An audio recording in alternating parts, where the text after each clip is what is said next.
Indonesia baru saja merdeka. Namun, perjuangan membentuk sistem politik yang stabil belum selesai. Setelah konferensi meja bundar 1949, lahirlah Republik Indonesia Serikat. Akan tetapi, rakyat menolak bentuk federal ini. 17 Agustus 1950, RIS dibubarkan.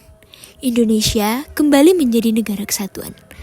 Konstitusi sementara 1950 mulai berlaku dan sistem parlementer diterapkan. Presiden hanya simbol, sedangkan pemerintahan dijalankan oleh kabinet yang bertanggung jawab pada parlemen. Harapannya dengan parlemen yang kuat dan banyak partai, demokrasi bisa tumbuh sehat.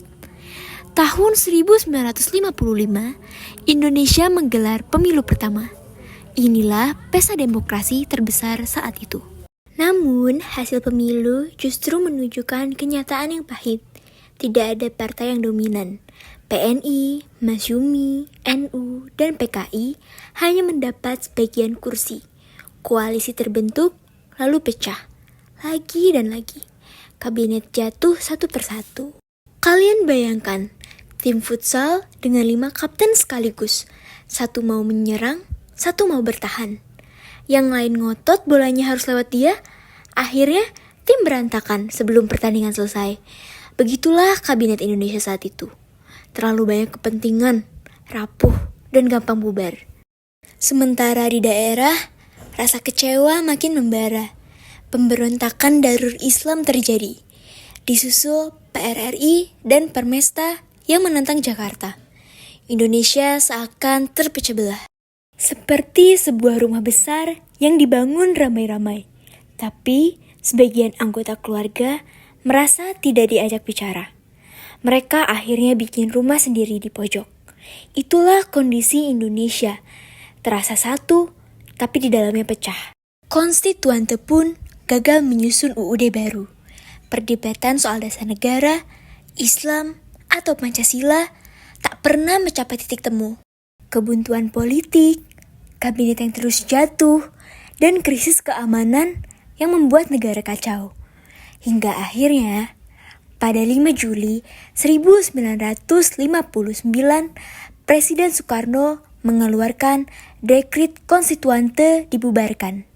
UUD 1945 kembali berlaku. Dengan Dekrit Presiden 1959, babak demokrasi parlementer resmi berakhir. Soekarno mulai memusatkan kekuasaan di tangannya, membuka jalan bagi demokrasi terpimpin.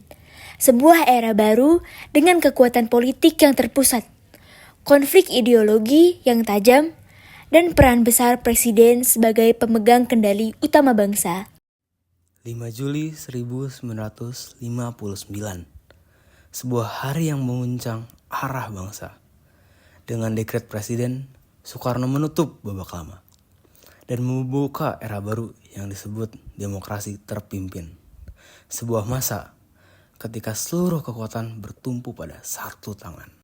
Demokrasi liberal yang penuh perdebatan membuat kabinet silih berganti jatuh bangun.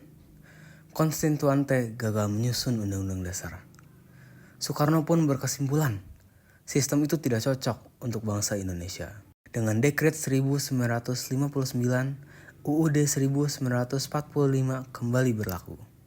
Dan kekuasaan pun terkonsentrasi di tangan presiden. Di bawah demokrasi terpimpin, Soekarno menjadi pusat kekuasaan. Ia menghidupkan gagasan Nasakom, nasionalis agama komunis, untuk menyatukan kekuatan bangsa. Militer diberikan peran ganda melalui Dwifungsi ABRI. Namun, semua lembaga negara tunduk kepada kehendak presiden. Demokrasi terpimpin menghadirkan stabilitas politik, keputusan cepat, dan semangat persatuan. Tapi di sisi lain, kekuasaan menjadi otoriter. Parlemen hanya menjadi stempel, dan PKI perlahan-lahan memperluas pengaruhnya, menimbulkan ketegangan yang berbahaya. Era ini diwarnai peristiwa besar. Trikora untuk merebut Irian Barat, konfrontasi Ganyang Malaysia, dan yang paling mencolok, menguatnya PKI dalam lingkaran kekuasaan. Namun, Segalanya memuncak di malam kelam 30 September 1965. PKI melancarkan pemberontakan. 7 jenderal TNI diculik dan dibunuh secara keji. Tragedi itu mengguncang bangsa dan menjadi awal runtuhnya demokrasi terpimpin. Rakyat bergerak, ABRI bertindak. Tuntutan mengalir, bubarkan PKI, pulihkan keamanan, turunkan Soekarno. Hingga akhirnya surat perintah 11 Maret 1966 diberikan kepada Jenderal Soeharto. Demokrasi terpimpin pun berakhir, digantikan oleh rezim baru, yaitu Orde Baru. Maret 1966, Indonesia kacau. Tragedi G30S baru saja mengoyak negeri. Rakyat menuntut hentikan PKI, selamatkan negara. Di tengah kegentingan, lahirlah sebuah surat sakti, Super Semar. Dengan Super Semar, Jenderal Soeharto mengambil alih kendali. Lahir rezim baru yang menjanjikan kembali ke Undang-Undang Dasar 1945 secara murni dan konsekuen. Inilah awal dari Orde Baru. Bentuk pemerintahannya tetaplah republik, tapi sistem politiknya dikendalikan ketat. Orde Baru menyebut demokrasinya sebagai demokrasi Pancasila. Namun, kenyataannya kekuasaan terpusat pada Presiden Soeharto. Partai politik dibatasi hanya 3, Golkar, PPP, dan PDI. Militer mendapatkan peran ganda lewat duifungsi ABRI, menjaga keamanan sekaligus duduk di pemerintahan. Dengan stabilitas politik dan kendali penuh, pembangunan dilancarkan. Replita dijalankan, infrastruktur dibangun. Dan tahun 1984, Indonesia mencapai swasembada beras. Dunia menyebut negara ini macan Asia Tengah bangkit. Namun, demokrasi Pancasila hanya tinggal nama. Kritik dibungkam, oposisi ditekan, kebebasan dipersempit. Di balik pembangunan, tubuh subur korupsi, kolusi, dan nepotisme. Kekuasaan Soeharto tak tergoyahkan lebih daripada 3 dekade. Lalu, badai besar datang. Krisis moneter 1997 menghantam Asia. Rupiah terjun bebas. Harga-harga melambung. Rakyat menjerit. Sistem otoriter baru goyah. Mei 1998. Mahasiswa turun ke jalan. Reformasi, reformasi, teriak mereka. Demonstrasi merebak, kerusuhan pecah, api membakar kota, darah kembali tumpah.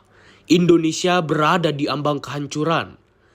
Akhirnya, 21 Mei 1998, Soeharto mundur.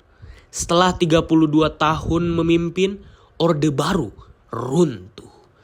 Kekuasaan berpindah ke Wakil Presiden B.J. Habibie. Orde Baru, era panjang penuh pembangunan, tapi juga penuh luka. Dari keruntuhannya, lahirlah babak baru, reformasi. Sebuah tekad rakyat untuk menjadikan demokrasi kembali hidup di bumi Indonesia. Indonesia telah berdarah. Dengan harga-harga yang melambung, krisis moneter meluluhtahkan ekonomi, korupsi yang merajalela, suara rakyat yang telah dibungkam. Namun di jalanan, ribuan mahasiswa dan rakyat berdiri. Mereka bersuara dengan lantang. Reformasi! Puncaknya pada tanggal 21 Mei 1998, Presiden Soeharto yang mundur setelah 32 tahun berkuasa, dari tangannya tongkat estafet berpindah ke B.J. Habibie.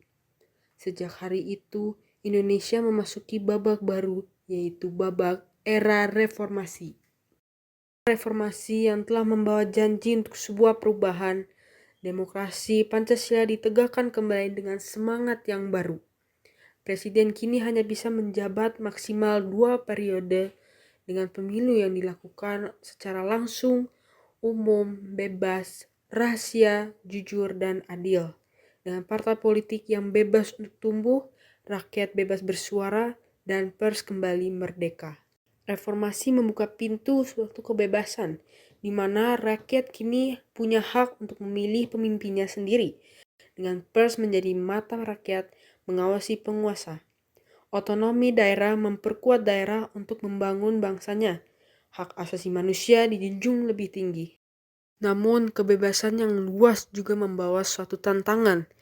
Politik uang yang masih ada, korupsi tetap menghantui, multipartai yang sering memecahkan belah koalisi, dan terkadang perbedaan pendapat bisa berubah menjadi konflik di jalanan. Sejak tahun 1998, perjalanan bangsa penuh oleh dinamika, dari Habibie yang memulai, Gus Dur yang kontroversial, sampai Megawati yang memimpin di masa sulit, hingga pemilu langsung pertama yang dimenangkan oleh Susilo Bambang Yudhoyono. Kini setiap 5 tahun rakyat memilih pemimpinnya, sebuah demokrasi yang hidup dan terus bertumbuh. Reformasi masih berlangsung hingga hari ini. Demokrasi kita belum sempurna, tapi inilah jalan menuju bangsa yang bebas, adil, dan berdaulat. Harapan rakyat hanyalah sederhana, pemimpin yang jujur, pemerintahan yang bersih, dan Indonesia yang tetap tegak berdiri di atas Pancasila. Dari demokrasi parlementer ke demokrasi terpimpin hingga Orde Baru yang panjang, reformasi adalah titik balik tempat kita untuk belajar, berjuang, dan berharap.